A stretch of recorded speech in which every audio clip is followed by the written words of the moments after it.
வணக்கம் நண்பர்களே.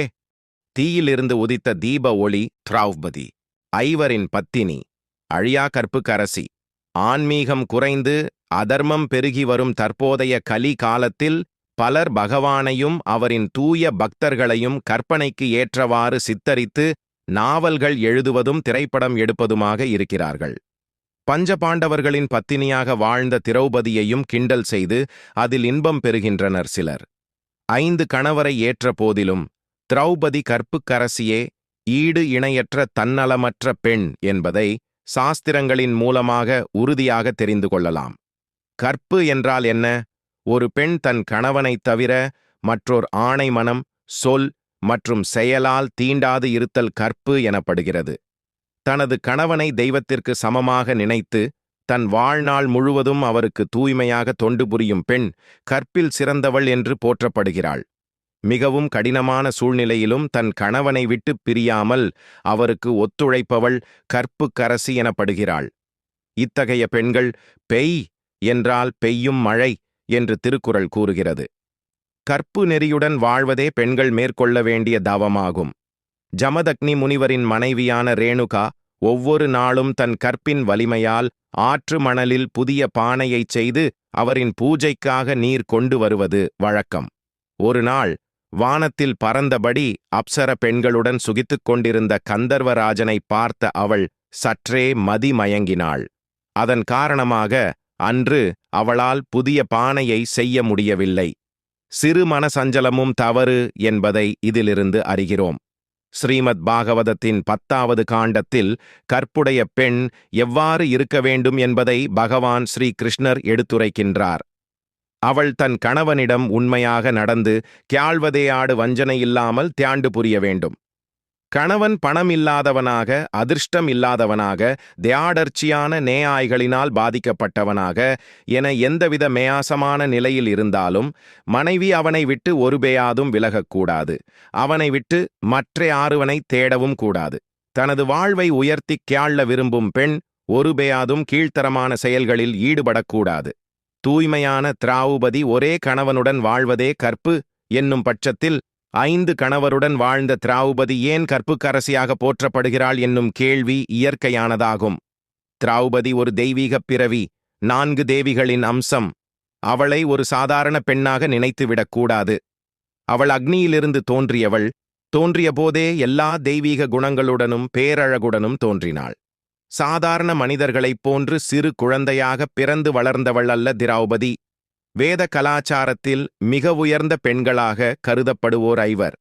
ஸ்ரீராமரின் மனைவி சீதை, வாலியின் மனைவி தாரை, கௌதம முனிவரின் மனைவி அகலிகை, ஈராவணனின் மனைவி மண்டோதரி, பாண்டவர்களின் மனைவி திரௌபதி. திரௌபதி 5 மனைவியாக இருந்தது தவறு என்றால் பெண்கள் கற்புடன் இருக்க வேண்டும் என்பதை மிகவும் வலியுறுத்திய பாரத பண்பாட்டில் அவள் நிச்சயம் போற்றப்பட்டிருக்க மாட்டாள். பெண்களால் தினமும் நினைக்கப்பட வேண்டிய பெண்களில் ஒருவளாக வைக்கப்பட்டிருக்க மாட்டாள்.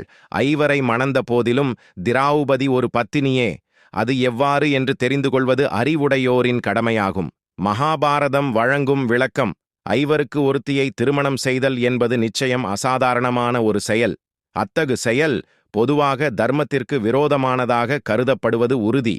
அவ்வாறு இருக்கையில் தர்மமே தலையானது, அதுவே அனைத்துக்கும் முதன்மையானது என்று போதிக்கும் மகாபாரதத்தில் தேவர்களின் பிரசாதமான பாண்டவர்கள் 5 மனைவியாக ஒருத்தி இருப்பது நிச்சயம் விவாதத்திற்கு உரிய விஷயமே. நாம் நமது குறுகிய அறிவைக் கொண்டு விவாதிப்பதற்கு பதிலாக மகாபாரதத்திலேயே இது குறித்து நிகழ்ந்த விவாதத்தினை அறிதல் நலம் தரும். திரௌபதியின் தந்தையான மன்னர் துருபதரால் தனது மகள் 5 சகோதரர்களுக்கு மனைவியாவதை ஏற்க முடியவில்லை. அவர் மன்னர் யுதிஷ்டிரரிடம் தனது சந்தேகத்தை வெளிப்படுத்தினார். மூத்த சகோதரன் தனது இளைய சகோதரனின் மனைவியை மகளைப் போன்று மதிக்க வேண்டும் என்று சாஸ்திரங்கள் கூறுகின்றன. இளைய சகோதரனின் மனைவியை தொடுதல் மகளை தொடுவதற்கு சமம். ஒரு மன்னன் பல பெண்களை மணந்து கொள்ள அனுமதி உள்ளது. ஆனால் பல மன்னர்கள் ஒரு பெண்ணை மணந்து கொள்வது எங்கும் அனுமதிக்கப்படவில்லை. தர்மரே, நீங்கள் மிகவும் கௌரவமானவர். தர்மத்தின் கொள்கைகளை உறுதியாக கடைப்பிடிப்பவர். நீங்கள் எவ்வாறு இவற்றை மீறலாம்? துருபதருக்கு யுதிஷ்டிரர் வழங்கிய பதில்: நல்லொழுக்கம் மிகவும் சூட்சுமமானது. நான் எனது வாழ்வில் ஒருபோதும் பொய் பேசியதில்லை. எனது மனம் ஒருபோதும் பாவத்தை தீண்டாது. நான் என்றுமே தர்மத்திற்கு எதிராக செயல்பட்டதும் இல்லை. இந்த திருமணத்தில் நான் எந்த பாவத்தையும் உணரவில்லை. கௌதம முனிவரின் குலவழியில் வந்த ஜதிலா என்ற பெண் சப்தரிஷிகளை மணந்தாள். மேலும் பிரசேதி என்னும் பெண் 10 பிரசேதர்களை மணந்தாள். இந்த உதாரணங்கள் வேதங்களில் உள்ளன. இவை பாவமாக கருதப்படவில்லை. சில குறிப்பிட்ட சூழ்நிலைகளில் உயர்ந்த தர்மத்தை காப்பதற்காக சில சட்டங்களை மீறலாம். திரௌபதியை நாங்கள் ஐவரும் மணக்க வேண்டும் என்பது உயர்ந்த தர்மமாகவும் அரிதான ஒன்றாகவும் ஏற்கப்படலாம். யுதிஷ்டிரரின் கருத்தினை குந்தி தேவியும் வியாசரும் ஆமோதித்தனர். ஐவரின் பத்தினியாக திரௌபதி செயல்படுவதில் பாவம் ஏதுமில்லை என்றும் தர்மத்திற்கு உட்பட்டதே என்றும் வியாசர் உறுதியளித்தார். பாண்டவர்கள் ஐவரும் தமது முற்பிறவியில் தேவர்கள் என்பதை எடுத்துரைத்த வியாச முனிவர் துருபத மன்னருக்கு தெய்வீக பார்வையை வழங்கினார். பாண்டவர்கள் முந்தைய பிறவிகளில் எப்படி இருந்தனர் என்பதை காட்டினார். ஆச்சரியமடைந்த துருபத மன்னர் கூப்பிய கரங்களுடன், மிக உயர்ந்த முனிவரே, எனது ஐயம் தீர்ந்தது. தங்களுடைய அறிவிற்கும் ஆற்றலுக்கும் அப்பாற்பட்டு எதுவும் இல்லை. என் மனம் இப்போது அமைதியடைந்து விட்டது. விண்ணுலகில் என்ன முடிவு செய்தார்களோ அது நடந்தே தீரும். விதியின் கைகளில் நாங்கள் கருவிகளே. எனது மகள் 5 சகோதரர்களையும் கணவர்களாக ஏற்றுக்கொள்ளட்டும் என்று கூறி அனுமதி வழங்கினார். ஸ்ரீல மத்வாசாரியர் அளிக்கும் விளக்கம்: திரௌபதியின் திருமணம் அசாதாரணமான ஒன்று. அத்தகு திருமணம் பொதுவாக ஏற்கத்தக்கதல்ல என்றாலும் அசாதாரணமான பெண்ணாகிய திரௌபதியை பொறுத்தவரையில் அது ஏற்கத்தக்கது என்பதை மகாபாரதத்திலிருந்து அறிகிறோம். மேலும் திரௌபதி என்பவள் ஒருத்தி அல்ல என்றும் ஸ்ரீல மத்வாசாரியர் தனது மகாபாரத தாத்பரிய நிர்ணயத்தில் அத்தியாயம் 19 ஸ்லோகம் 155 விளக்கமளித்துள்ளார்.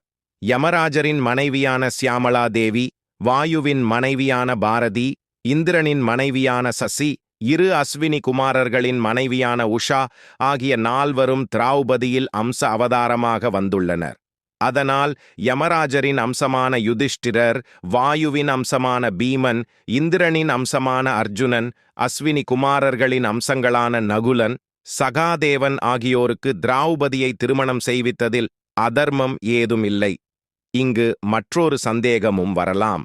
அஸ்வினி குமாரர்கள் நகுலனும் சகாதேவனும் இருவர்கள் ஆயிற்றே. அவர்கள் எவ்வாறு ஒருவரை, உஷா அல்லது திரௌபதியை மணக்கலாம்? ஸ்ரீல மத்வாசாரியர் இதற்கும் விளக்கமளித்துள்ளார். மகாபாரத தாத்பரிய நிர்ணயம் அத்தியாயம் 12 ஸ்லோகம் 124. தேவர்களான அஸ்வினி குமாரர்கள் என்றுமே பிரிக்கப்பட முடியாதவர்கள். ஒரு மூக்கிற்கு 2 துவாரங்கள் இருப்பது போல அஸ்வினி குமாரர்கள் என்பது 2 உடல்களில் வசிக்கும் ஓர் ஆத்மாவை குறிக்கும். மூக்கிற்கான தேவர்களான இவர்கள் இருவருக்கும் ஒரே மனைவி என்பது மிகவும் சரியே. திரௌபதியின் அசாதாரணமான குணங்கள் 5 கணவன்களை பெற்ற திரௌபதி ஒரு கணவனிடமிருந்து அடுத்த கணவனிடம் செல்லும்போது மீண்டும் கன்னித்தன்மையை பெறும் வரத்தையும் பெற்றிருந்தாள். அவள் பாண்டவர்களுக்கு மத்தியில் சற்றும் பாரபட்சம் பார்க்காமல் தொண்டு செய்தாள். மிகவும் துன்பமான காலத்திலும் பாண்டவர்களுடன் காடுகளில் வாழ்ந்தாள். எந்தவித சுயநலமும் இல்லாமல் அவர்களுக்கு அன்பையும் ஆதரவையும் தந்தாள். தேவைப்பட்ட போது அவர்களைச் செயலாற்றவும் தூண்டினாள். துன்பங்களும் ஆபத்துகளும் வந்த நேரத்தில் கூட அவள் தைரியமாகவும் தீர்மானமாகவும் வாழ்ந்தாள். எல்லாவற்றிற்கும் மேலாக அவள் கிருஷ்ணரிடம் முழுமையாக சரணடைந்து தூய பக்தியுடன் வாழ்ந்து வந்தாள். திரௌபதியின் கிருஷ்ண பக்தி கிருஷ்ணரிடம் மிக ஆழமான பக்தியையும் முழுமையான சரணாகதியையும் திரௌபதி கொண்டிருந்தாள். கிருஷ்ணரின் திருநாமத்தை நினைவு கூறுவோர் உடனடியாக அனைத்து பாவங்களிலிருந்தும் விடுதலை பெறுகிறார்கள். அவ்வாறு இருக்கையில் தனது முழு வாழ்க்கையையுமே கிருஷ்ணருக்காக அர்ப்பணித்த திரௌபதியை எந்த ஒரு பாவமும் தீண்ட இயலாது என்பதை உணர வேண்டும். திரௌபதியின் வாழ்க்கை துயரங்களும் துன்பங்களும் நிறைந்தது. அவற்றில் மிகவும் கொடுமையானது துரியோதனனின் ஆணைப்படி குரு வம்சத்தினரின் அரசவைக்கு துச்சாதனனால் இழுத்து வரப்பட்டதாகவும், எல்லோர் எதிரிலும் அவள் வஸ்திரத்தை இழுத்து அவளை நிர்வாணமாக்க துச்சாதனன் முயற்சி செய்தான்.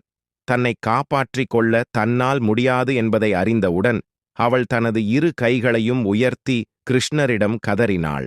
சங்கு சக்கரம் மற்றும் கதையை திருக்கரங்களில் ஏந்தியவரே, துவாரகா புரியில் வாழ்பவரே, அடியவர்களை ஒரு நாளும் நழுவ விடாதவரே, கோவிந்தரே, செந்தாமரைக் கண்களைக் கொண்டவரே, அடைக்கலம் புகுந்த என்னைக் காத்தருள வேண்டுகிறேன். ஒருமுறை கிருஷ்ணரின் கைவிரலில் இரத்தம் வந்ததைக் கண்ட திரௌபதி சற்றும் தாமதிக்காமல் தன் புடவையை கிழித்து கட்டுப்போட்டாள். அந்த தூய்மையான அன்பிற்கு பரிமாற்றமாக பெரும் ஆபத்து நேரத்தில் அவளுக்கு மிக நீண்ட புடவையைக் கொடுத்து பகவான் காப்பாற்றினார். பெரிதும் மதிக்கப்படும் திரௌபதி, தெய்வீக குணங்களைக் கொண்டிருந்த திரௌபதிக்கு பல பெயர்கள் உள்ளன. யாக வேள்வியின் அக்னி குண்டத்திலிருந்து தோன்றியதால் யக்ஞசேனி என்றும், பாண்டவர்களை மணந்ததால் பாஞ்சாலி என்றும், மகாபாரதத்தில் முக்கிய பங்காற்றியதால் மகாபாரதி என்றும் அழைக்கப்படுகிறாள். மேலும் விதர்ப நாட்டில் பணிப்பெண்ணாக வாழ்ந்த காலத்தில் சைரேந்தி என்றும் அழைக்கப்பட்டாள். எல்லாவற்றிற்கும் மகுடம் வைத்தாற்போல் அவள் ஒரு தீவிர கிருஷ்ண பக்தை என்பதாலும், கிருஷ்ணரைப் போன்று கருமை நிறம் கொண்டவள் என்பதாலும் கிருஷ்ணனின் தங்கையாக போற்றப்படுகிறாள். இன்றும் அவளை திரௌபதி அம்மன் என்று கோயில் கட்டி மக்கள் வழிபடுகின்றனர். திரௌபதியை மதிக்க கற்போம். பக்திக்கும் கற்பு நெறிக்கும் உதாரணமாக விளங்கிய திரௌபதியை அவளது உயர்ந்த குணங்களுக்காக மதிக்க கற்போம். அவள் கற்புக்கரசி என்பதில் எந்த சந்தேகமும் தேவையில்லை. தனது கணவனுக்கு தொண்டு செய்வதில் திரௌபதியின் உதாரணத்தினை அனைத்து பெண்களும் பின்பற்ற வேண்டும். அதே சமயத்தில் பலரை திருமணம் செய்து கொள்ளக்கூடாது. பெண்களுக்கு கணவன் என்பவன் ஒருவனே. பல கணவன்கள் ஏற்கத்தக்கதல்ல என்பதை உணர்ந்து கற்புடன் வாழ வேண்டும். திரௌபதியின் திருமணம் அசாதாரணமானது. மிக உயர்ந்த நபர்களான வியாசர், நாரதர் மட்டுமின்றி பகவான் ஸ்ரீ கிருஷ்ணராலும் அங்கீகரிக்கப்பட்டது. அத்திருமணம் தெய்வப் பிறவியான திரௌபதியையும் குறை கூறுதல் சற்றும் ஏற்கத்தக்கது அல்ல. அவள் அனைவராலும் மதித்து போற்றத்தக்கவள் என்பதை உணர்ந்து நடத்தல் சிறந்தது. சர்வம் கிருஷ்ணார்ப்பணம். கதையை படித்த கேட்ட அனைவருக்கும் நன்றி. கதை பிடித்திருந்தால் நமது சேனலை லைக் செய்து சப்ஸ்கிரைப் செய்து கொள்ளுங்கள். நன்றி, வணக்கம்.